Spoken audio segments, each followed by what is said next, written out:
More questions now. Ray Steele. Congressman Graham, the federal government's September 11th Victims Compensation Fund left the door open to claims from some, though not all, same-sex partners of victims of the terror attacks.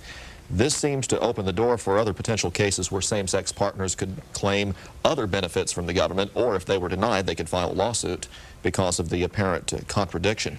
Should the government consider a blanket policy to allow benefits to same-sex partners? People who lose loved ones is a great tragedy. And I don't want to get elected scaring people, and I don't want to get elected going around beating up on people. But I come from South Carolina.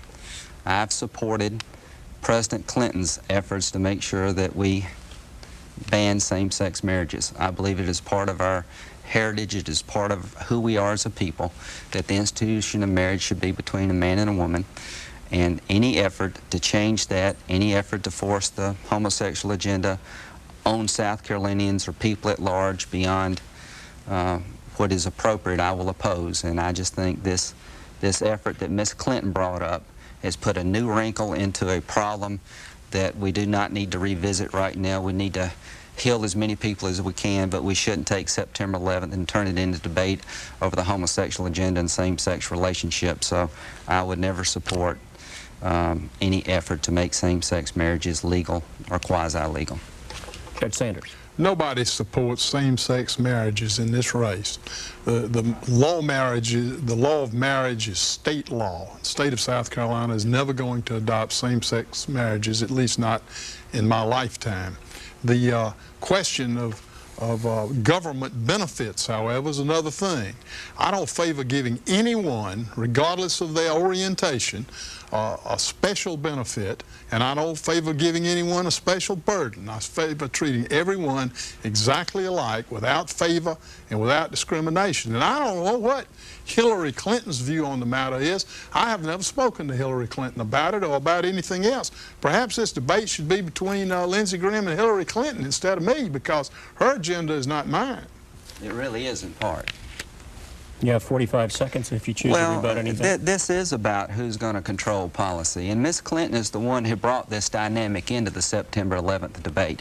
Ms. Clinton and her allies are the one who are blocking judges from being appointed. Every conservative judge we've had nominated recently has lost 10-9 because liberal special interest groups are opposing them. This is very real.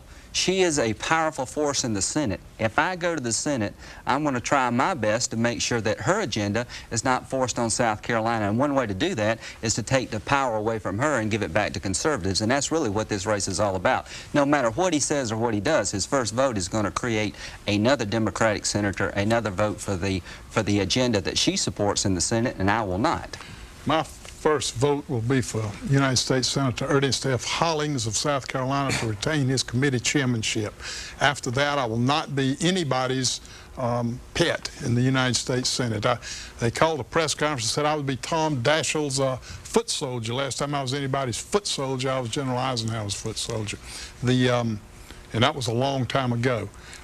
Hillary Clinton's agenda is not my agenda, and I deny that as vehemently as I can. There's one thing that's interesting about that, though. When I first started this race, everybody said you had to stay there for 50 years to get seniority and do anything.